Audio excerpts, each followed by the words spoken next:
if you're passionate about it, you don't have to make $1 million doing it. Mm-hmm. You just get it out there and see what Yeah. happens and start that process. Mm-hmm. Just like I started the process by quitting my job, right? Mm-hmm. That was the little seed that started rolling down the hill that became the giant boulder that then Mm-hmm. became a big snowball Yeah. of events going my way. Mm-hmm. And so if you have that thing, maybe you have the best technique for icing cupcakes that Mm-hmm. nobody's ever seen before. Why would you not share that, right? True. Whatever it is, like I'm just trying to pull out things, like Mm-hmm. maybe you make paper from recycled newspapers, like Yeah. new paper. Mm-hmm. Whatever it is, there's something that you do your own way that nobody else does. Yeah. Like you do it. And you can package that up and you can put it out to the world and change lives with it. I know it doesn't matter what it is. It can be the difference between living a fulfilled life or living a life crying at your desk every morning. All right. Hello and welcome everybody to the Your Best Self podcast, where I get to interview successful and or inspiring people that get to share their story, their obstacles along the way, what they have learned from those obstacles, and how they got to where they are today. My name is Robert Hurt, and today I have the honor to be interviewing Amanda Dake, who is not only the founder and the owner of AmandaDake.com, but also of Funnel Kitchen since 2011. And she is guiding and helping coaches and entrepreneurs on their way to be creating and launching their own online program. So if that is something that you want to do, if you ever thought about, all right, I have a little bit of knowledge inside of myself, I want to create my own program, I want to create my own course, then this is definitely the interview that you should be watching. So with that said, Amanda, welcome to the interview. Welcome to the podcast. How are you doing today? Great. Thanks so much for having me. Fantastic. So Amanda, tell us a little bit about your background and how did you get into doing what you do right now? Well, I started out as a high school science teacher and tennis coach. Okay. And so I went to university to do that. That was the path that I had chosen. I earned my master's degree in higher education administration, thinking I would go off to be a dean of students at a university or something like that. So education was just kind of a big part of my life. Growing up, my parents were both educators. And so it just kind of felt that's what I was supposed to do. Okay. So I did that for 12 years. And in 2011, I was super unhappy. It was, to me, something was missing. And I don't know, maybe some of your listeners can relate. Maybe you can relate. I would go to work, and I don't share this with very many people, by the way. I'm just going to be honest about this. Fantastic. It's my new thing, trying out of being vulnerable and letting, That's great. down That's some fantastic. walls, okay? So I would get to work every morning and I would cry. I had first hour planning period, meaning I had, that first hour of no students. That was to get ready for the day or whatever. And I would sit at my desk and I would just kind of cry in the mornings. Like I was just so unhappy. And then I would, put myself together, get ready and, take care of my students all day and then go coach. And I also have two sons and they were young, very young at the time. And so, I'd have to keep myself together and take care of my kids and just, do it over and over every single day. Wow. I loved teaching. I loved preparing lessons and learning new things to teach and to add into the lessons that I was teaching. There's only so many ways to teach, certain types of topics. So learning about new ways to present it or new games to play with it or something, I loved that. The hard part for me was the monotony of doing the same thing 5 or 6 times in a row every single day. That was really challenging for me. And also the bureaucracy of the education system was really difficult. I'm not really a conformist. And I learned that about myself over those 12 years of being in that system. So finally, I don't know what happened. One day, it just was like, I've had enough. It was February of 2011. And I went to my headmaster's office and I said, this is my last year. I'm done. Wow. I had no plan. I had no idea what I was going to do next. You know, that was not just a job that I wasn't just pouring coffee at Starbucks, right? Mm-hmm. Which is like, if I had to get a part-time job, I think that's what it would be. It looks so fun. Mm-hmm. But so I'm not knocking that. I'm just saying, like, this wasn't just a job that I had. This was a career. I had invested years of my life studying for and paying so much money to be in this place. And I thought I was going to do that until, you know, I wasn't going to work anymore.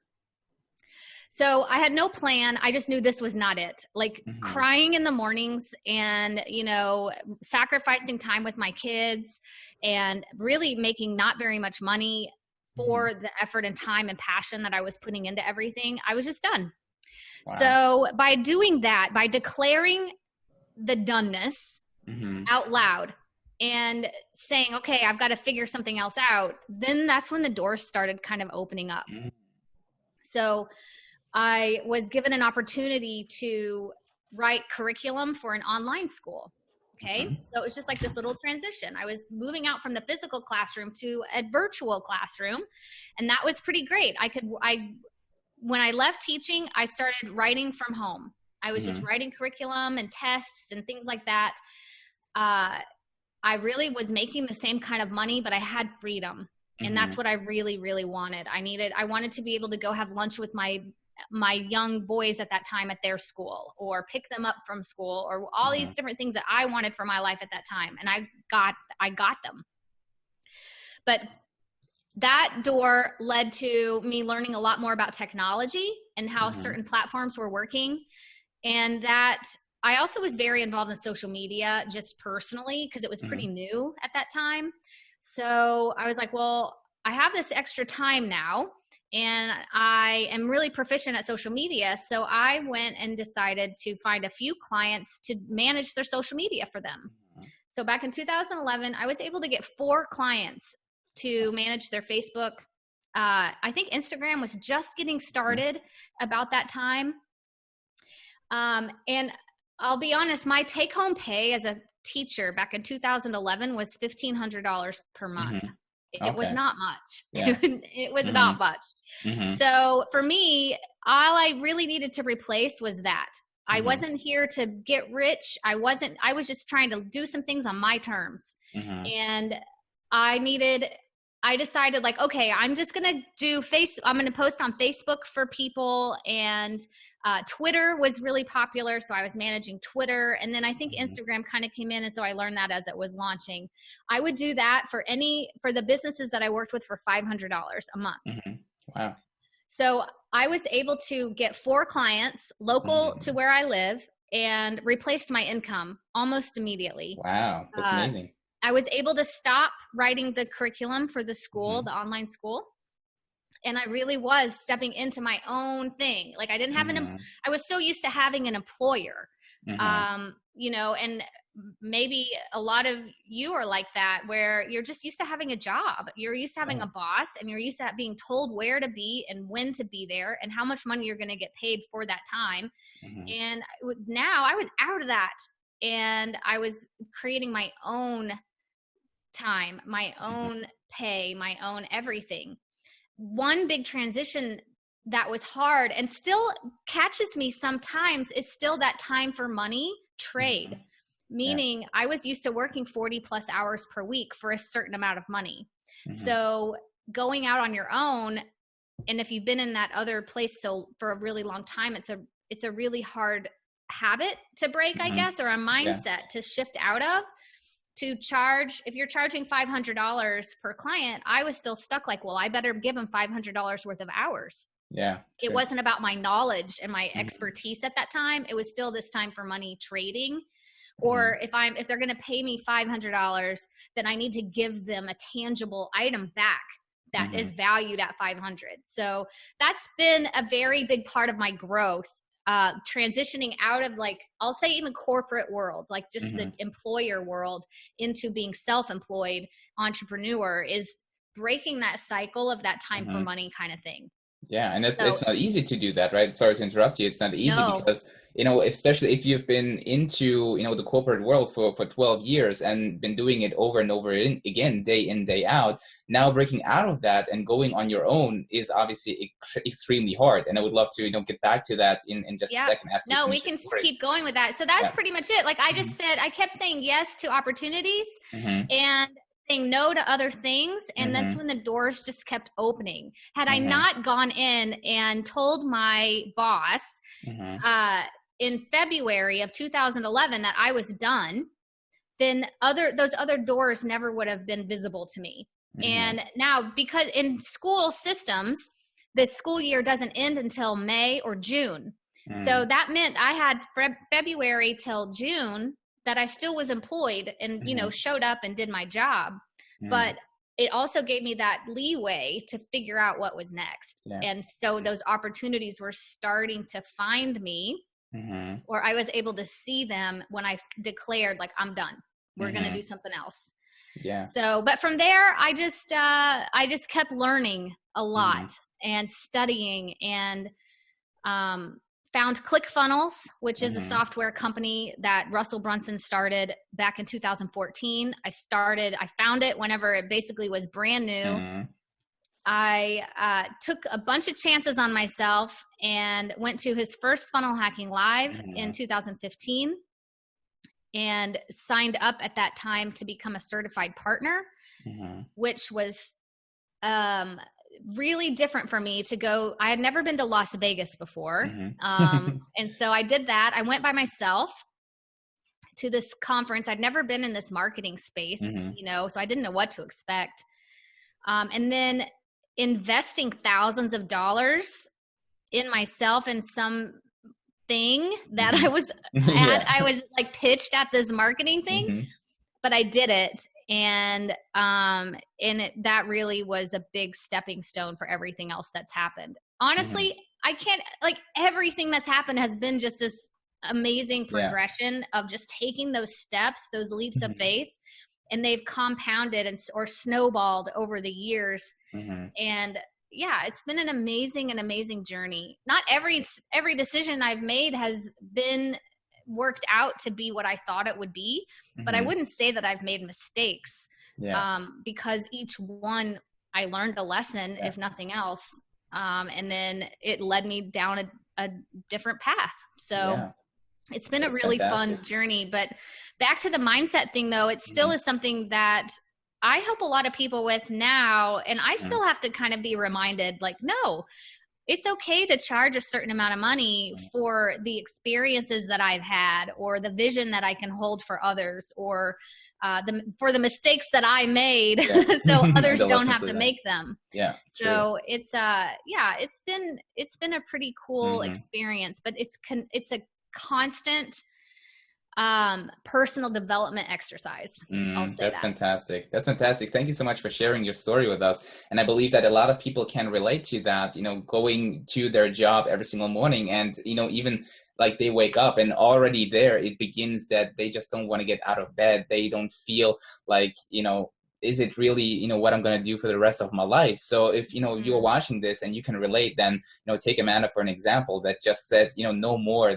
She drew like a line in the sand, more to say, and, then went on and did her own thing. And I think that this is very brave to do, because obviously, you said you didn't have a backup plan, so to speak, like you didn't know what you were doing after that. So what was going through your mind while, like, you said, I quit, basically, then you had a few months, and what mindset or what thoughts that you had over the next few months of this uncertainty? I did not have the uncertainty. That's the crazy thing.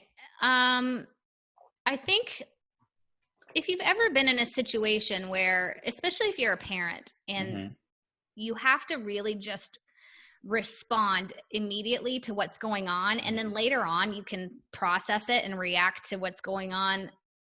That's kind of where I was. It was just like all about, all right, we're taking some action. Like, I don't have time to think about anything. I don't have time to be afraid of anything. We just got to make sure that the bills are going to get paid. So that's really where I was. And it's like, so say you have a child that you like, your child or somebody you're caring for, and they fall and they break their arm.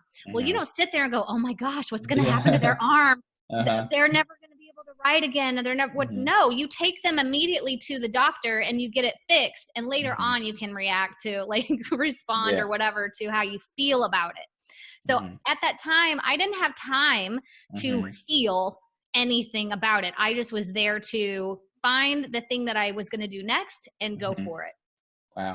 And so now I think that's a big problem, is we give ourselves maybe too much time, or we spend way too much time in our heads. And that means we're not taking any action. Yeah. And then we start overthinking everything. And then we get paralyzed by all the thoughts of all the big snowball reactions and things that haven't even happened yet. And so for me, it was just, I didn't have time to think. I had to just keep moving forward and do it. And plus my children were, I think 6 and 3 at that time. So I was pretty busy even without my job. Wow, yeah. But I'll tell you what, just making that choice for myself changed the energy around everything I was doing. If you are doing something you don't enjoy, especially if you're working a 9 to 5, Sundays can bring anxiety and just that pit feeling in your stomach, like, oh, Sunday, tomorrow's Monday, I got to get back and do it all again. And the crazy thing is, I don't have that anymore. And I am so grateful for that. There was a call that I finished with a client a couple weeks ago. And at the end of it, I was like, okay, well, hope you have a great weekend. And it was Monday. I didn't know what day it was. Yeah, that's amazing. So you basically, every day is every day's whatever I want it to be. Yeah. Exactly. And I don't have that pit in the stomach anymore. And I'm not saying that every single thing that I do, I'm on fire for it and I love every bit of it. Like, no, there's stuff that I still do for my own business that I don't really enjoy. I don't enjoy bookkeeping or managing the legal LLC documents or all that stuff. I don't really like it, but I do it.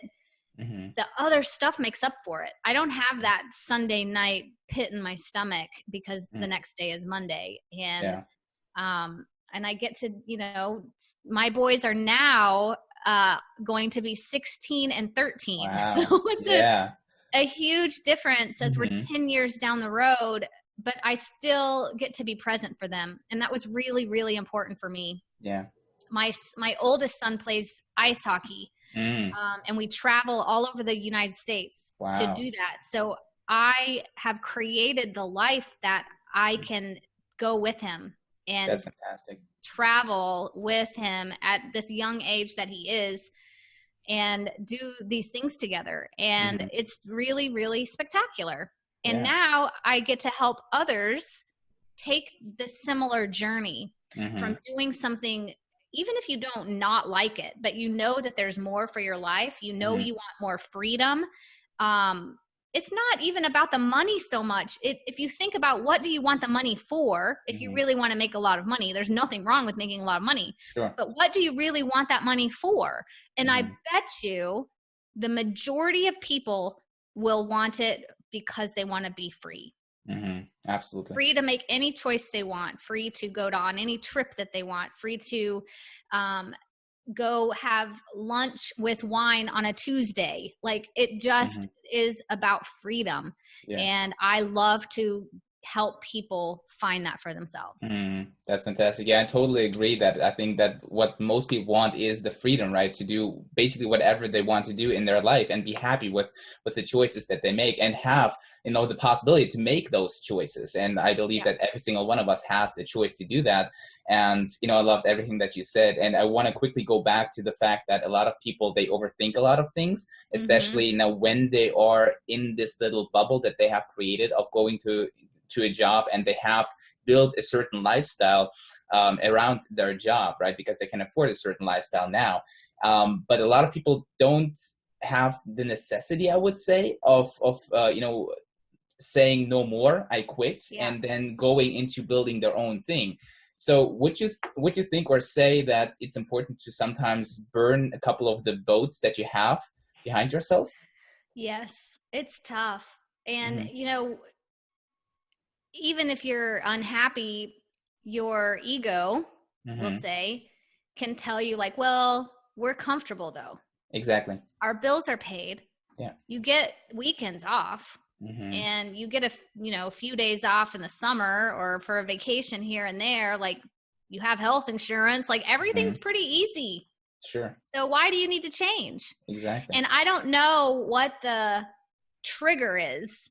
For me, it was crying every day. Like, Mm-hmm. I knew that wasn't going to be all right. And I Mm-hmm. knew that I needed to impact more people Mm-hmm. than I was. I am here to do bigger things than just with 20 to 30 kids at a time in a classroom. My message and my mission is way bigger than that. Mm-hmm. So now that was just one of the stair steps to maybe hone in my teaching skills, right? Or hone in my ability to create curriculum or to map out programs with people or whatever. Like, there's so many reasons why that was a big part of my life at that time, but something switched and I was like, nope, it's time. I got to do something different. And this was before I did any kind of personal development. And that's what's really, I look back on it now, I'm like, man, how did I do that? I wish I had the answer because I just don't know. Yeah. Something happened inside of me that said, I can't do this anymore.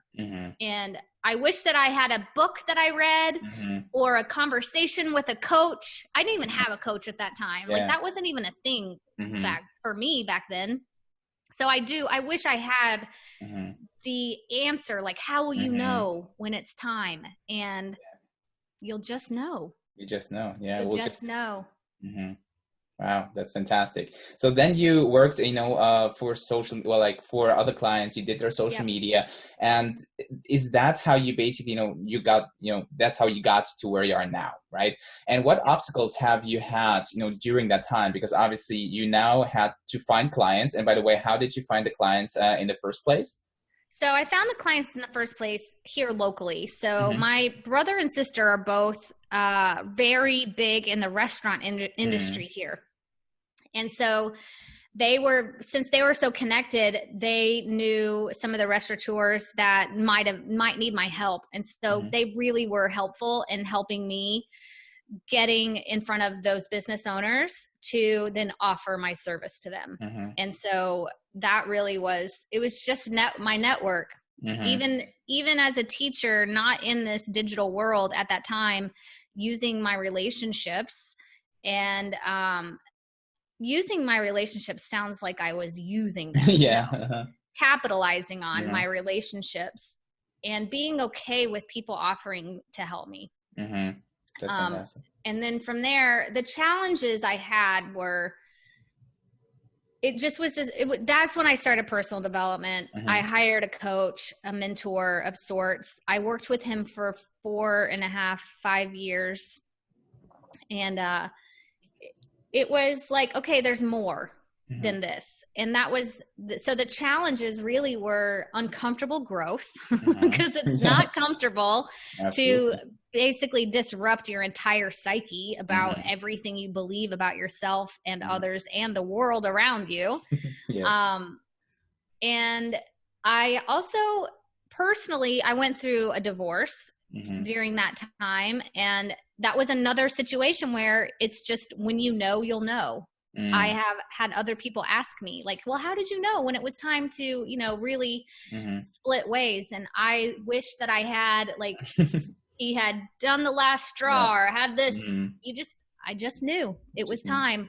And, but challenges as growing my business was really defining who I wanted to work with and what I wanted to do. It was, the world is your oyster, right? You can choose anything. And when you have all of those choices, that's when we really become paralyzed and usually do nothing. So I had to really just start chiseling away and discovering where my zone of genius is and who I wanted to share that. Mm-hmm. One thing I'll say is, because I was a teacher for so long and I was done with it because of how I felt while I was in it at the end, I really tried to avoid teaching Mm-hmm. at all costs. Yeah. So it was only just a few years ago, maybe 2.5 years ago, where I started to embrace that side of me again. Mm-hmm. That's my zone of genius. Mm. And everything else was like, if you've ever read The Big Leap, that's where I'm talking about the zones, right? Yeah. So I think I was operating in my zone of excellence. Mm-hmm. I think is what he calls it. Like, I'm really proficient. I was building funnels, and I was charging $15,000, $25,000 to build these funnels for businesses. They were fantastic funnels and they were generating money and it was great. But guess what? I was not in my zone of genius. I was doing something, I was very good at it. Yeah. But it just wasn't it. So when I started to really identify what that was and what my gifts were or are, and started to embrace them and bring them out, that's when things really started taking off. Although, and that's when I was saying, the money was great. Yeah. So to me, though, there's way more to it than that. It's got to be, for me, I have to have some type of fulfillment and a contribution to the masses, not just working one-on-one with a client to build them out a funnel to sell their products. While that's important, I had more to do. So discovering what that is and owning it, I think was, and still can be, challenging at times. Yeah, that's fantastic. And would you say that, this moment where you realize, right, I got to get back into my zone of genius was sort of like your breakthrough moment where you realize, all right, this is what I want to do basically for the rest of my life or for the next few years coming up? Yeah, it was pivotal, definitely. It was the kind of thing, though, that kind of makes you mad because you're like, I don't want to go. I don't want to do that. Yeah. And everything around you is telling you that's what you're supposed to be doing. And I realized it after I would give a masterclass presentation, right? Or I would host a workshop. Or I would speak on, I love speaking at events. So I would speak from stage, and that you're supposed to be doing the thing when you finish it and you're like, man, that feels so good. And I wasn't doing that when I was building funnels. I wasn't like, man, I'm so glad that funnel launched. No, it wasn't just like that. Yeah, we did it. It's more about when I finished that workshop, when I finished that class, even a coaching call one-on-one, when it's over, I'm like, man, that was great. That was great. Yeah. And there's nothing better for me than to feel that way about knowing that because I showed up as me and did my thing, it's changing the lives of other people exponentially. Because not only am I changing that particular person's life, I'm giving them permission or the skills or whatever to go off and do the thing that they are meant to do, which is going to also impact so many more people. That's where I know I'm fulfilling my purpose because my impact is so much greater.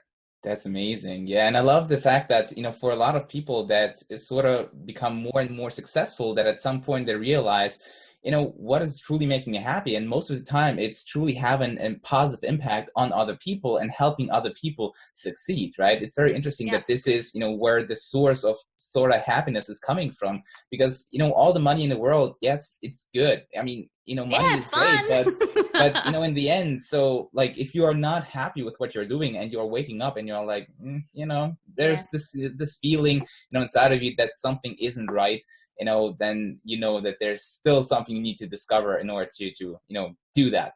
So now, what would you consider now that you do? You help people to create their own courses, their own programs, and help them launch them, right? Yep, absolutely. And just like you and what we've talked about even offline was it's so much more than just the technical aspects. There's so much personal development that goes along with the entire process and the mindset behind it. And not only from the mindset of what should I charge or who should I work with, but the mindset of going bigger and being okay and owning that space. Yeah. And so we do talk technical things throughout the year that I work with people.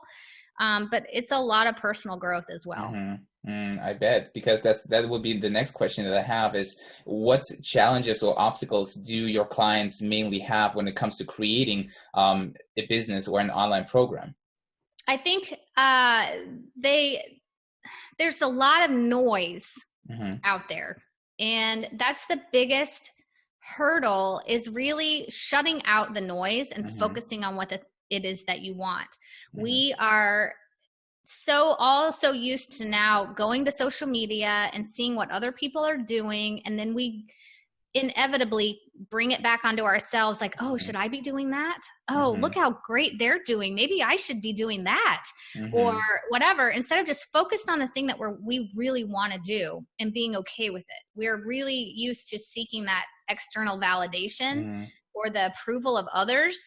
And so those are the hurdles, I think, about just really deciding on one thing and going for it. Because we falter back and forth, or our egos tell us, like, no, we just want it easy. We just need to make a few $1,000s a month and we're fine. Stay small. Nobody cares what you have to say. Nobody's going to buy this. There's so many things that start coming up when you start creating your own program, or you go and do your own thing. And that's a lot of stuff that we have to work through. The technicalities, the funnel itself, all of that is just like science, right? It's like, oh, we have a formula and we put it through it and it's fine. But it's all the personal stuff that comes up through that technical process that is really where I think the magic starts happening. Yeah. Getting people to charge more for their services and their expertise is also a big work in progress with many people. They come in thinking that, well, I was just going to charge, $297 for this course. And I'm like, what? That's $5,000 of stuff there. You know what I mean? So really educating people on how to price their programs and to see the value in what they know and how they can help others. That's a big part of it too. Yeah. But like I said, the funnels and the techie stuff, like that's cakewalk compared to everything else that we have to do. I bet, because I like, only like from my personal experience, when it comes to creating your own product, your own, obviously, during my time of working online, I had many thoughts about creating my own product. But then all those, limiting beliefs, came into my mind, like about, right, who am I to be, creating a course about X, Y, Z? I'm still so young. What do I have to share with the world? And you just, talk yourself out of that, because as you said, the ego is like, hey, you're sort of comfortable right here. You're making a little bit of money for affiliate marketing. Why do that right now? So I believe that, a lot of the fears, fear of judgment, fear of failure is something that your clients have to deal with, every single day, right? It's normal. I deal with it. Luckily, I have people that I can call and work with through my own challenges. It's just, it's a constant thing. You definitely need a support system, a coach, a mentor, a group of people if you're more comfortable with that. I'm going to share with you my 12-year-old son. He'll be 13 in May. He is an entrepreneur at heart. Like, he's the creative kid that doesn't really like school. He, conformity is really hard for him. He just likes the things he likes. He taught himself how to forge metal. Okay. Wow. Like I know, he's learning how to basically blacksmith. And he has taught himself through studying YouTube, looking up articles, doing all these different things. I'm just sharing this because there's no excuses for anybody to not be going after the thing they want. He's a 12-year-old boy in 7th grade in Oklahoma in the US. And he's taught himself something that he absolutely loves. So our idea, and I'm going to say this, the equipment to use that he needs is getting expensive.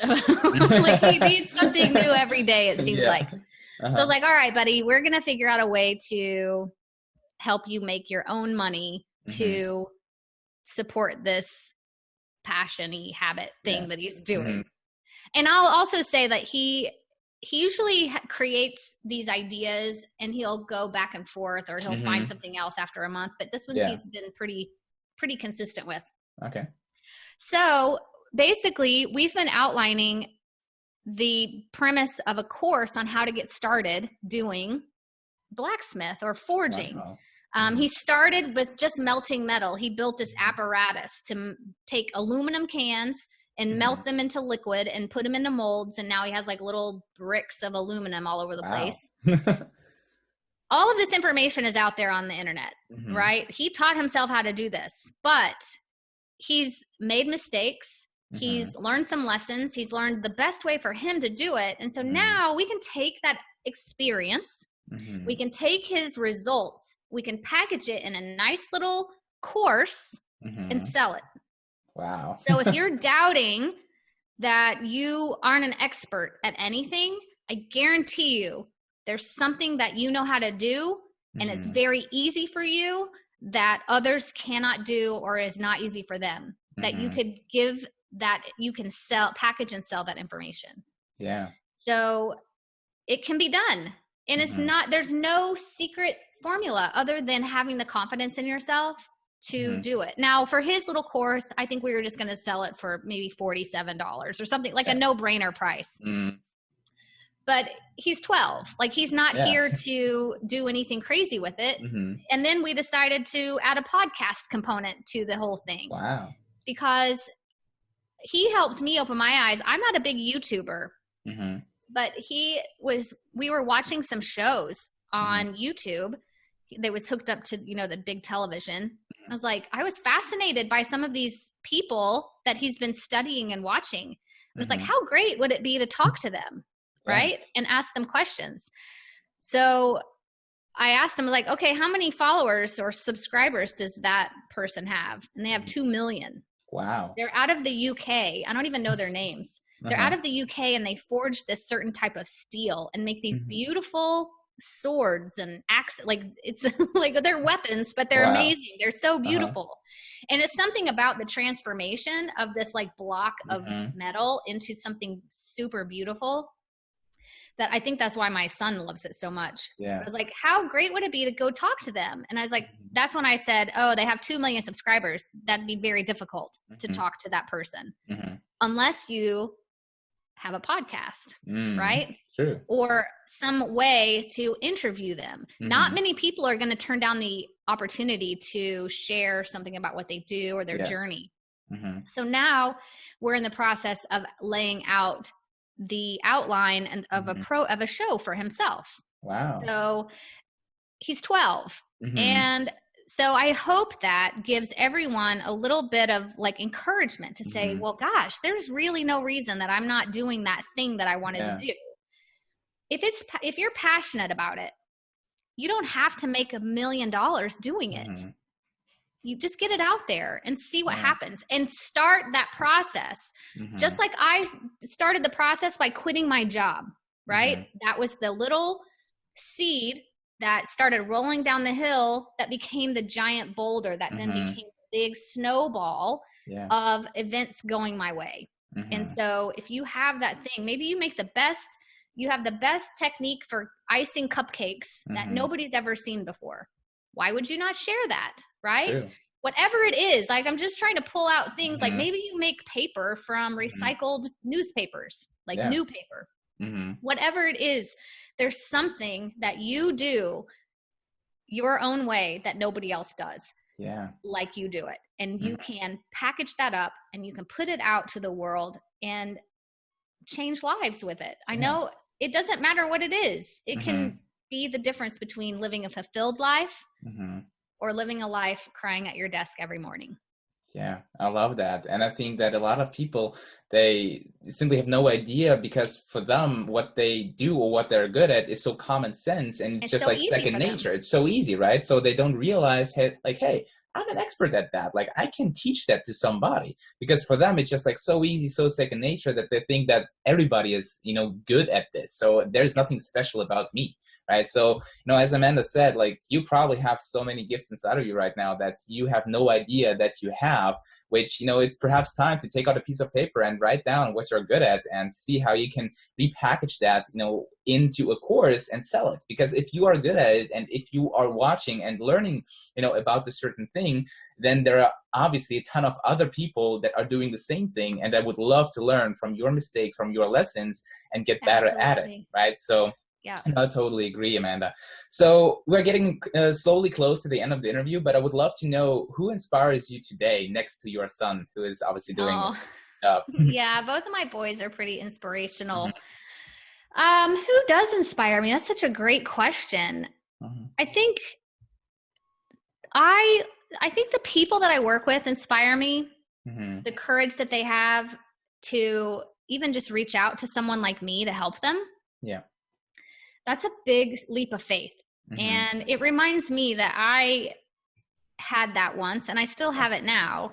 But it is inspiring to, especially when people come and start working with me, to see where they are and where they want to go. It's a big, scary place to be sometimes. And so I love being the person to help them connect those dots. Another person that has been pretty inspirational, I've been following her for a while and reading books from her, is Mel Robbins.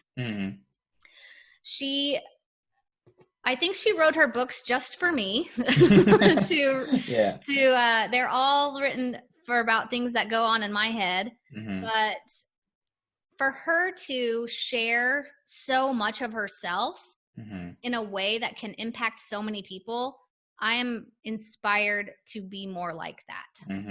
And that's why I said earlier today, like, okay, I'm going to share something that I normally don't ever share.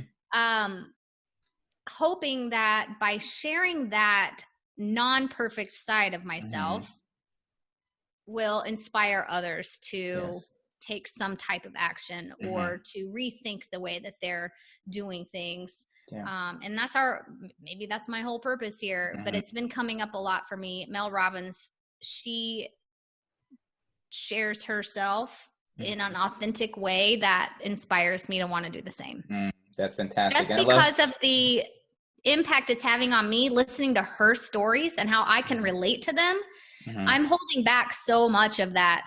And then in turn, other people might feel like they're alone in this, or I don't know. It's a disservice. And so I'm inspired by her.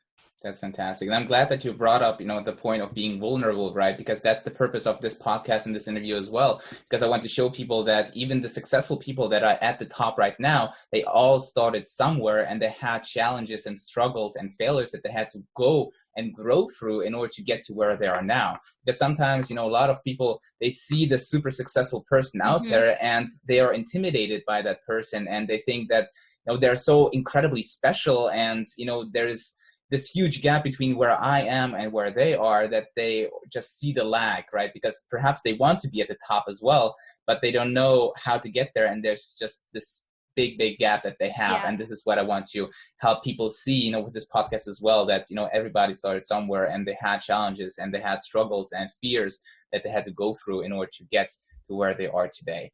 And I'll say it doesn't end. Like I still have the same kind of stuff come up, but luckily I have surrounded myself with amazing mentors and coaches to help me through whenever I spiral out of control into the darkness, or, self-doubt, or whatever it is, right? It still is there. I just have the right tools and the people around me to be able to navigate it a little bit better. And we just talked also about books, and you said, Mel Robbins is definitely somebody who inspires you. What would you recommend the top 3 books that if you had to recommend somebody who wants to get into personal development, they want to basically live their best life, and they only have the choice to read 3 books, which ones would you recommend? Oh my goodness gracious. In personal development, I would say Take Control of Your Life by Mel Robbins. Manifest Your Destiny by Dr. Wayne Dyer. Mm-hmm. I listen to that book every week. Okay. It's on Audible. Mm-hmm. So, and I'll just push play, mm-hmm. and whatever is there is there. Mm-hmm. And I almost always hear something new. Mm-hmm. And I've listened to it many times. And then number 3, goodness, I'm going to say The Big Leap. I'm just going to, because we already mentioned that. It's a little bit business and a little bit mental. And so there's other books on business, that I've read and reread. But if you're just really looking at the mindset side of things and kind of just shifting your perspective, those 3. That's fantastic. I think. Yeah, I read and study them over and over. Okay, that's great, because actually I'm going to be listening to The Big Leap tomorrow, because I'm going to be driving for 3 hours, and that's the next audiobook that I have gotten myself to listen to. So I'm very excited about that. Fantastic. All right, Amanda, there's one more question that I love to ask, the people that I interview by the end of the interview. And that is, if you could teach the entire world one single concept, one mindset, one message that they would understand, which one would it be?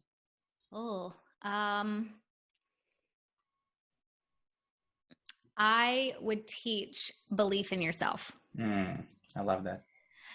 Not only because I struggle with it a lot, it is really the key to continue to go forward.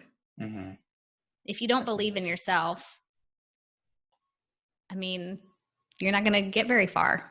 Yeah. So that would be it.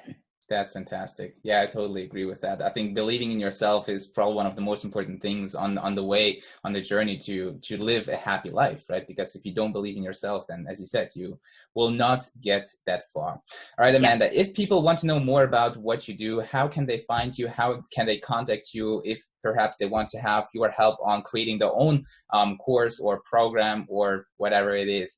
How can they contact you and find you? You can find me at amandadake.com. I also have a podcast called The Amanda Dake Show. So that's where I just kind of share tips and tricks and what's working now. It's mainly business centered, but we do talk a little mindset in there. And then Facebook, normal social media. I'm Amanda Dake pretty much everywhere online. So pretty easy to find. Fantastic. And I welcome any kind of messages or outreach. Happy to help anytime I can. Fantastic. I'll make sure to leave the links in the description down below. Amanda, is there anything else you would love to share to the end of the interview here before we wrap it up? No, I think I'm good. I think I talked a lot on this one. Fantastic. Now, I'm so happy that you came on and shared a lot of valuable things, because I truly believe that a lot of people will get a lot of inspiration from this interview and some lessons that they get to learn from you as well. So thank you again for taking the time out of your day. And guys, I hope you enjoyed this interview. If you did, let me know in the comments down below, and also make sure to subscribe to the channel in order to see more interviews just like this one. So have a fantastic day, and Amanda, thank you again, and I'll see you very, very soon. Yeah, thanks so much. Bye-bye.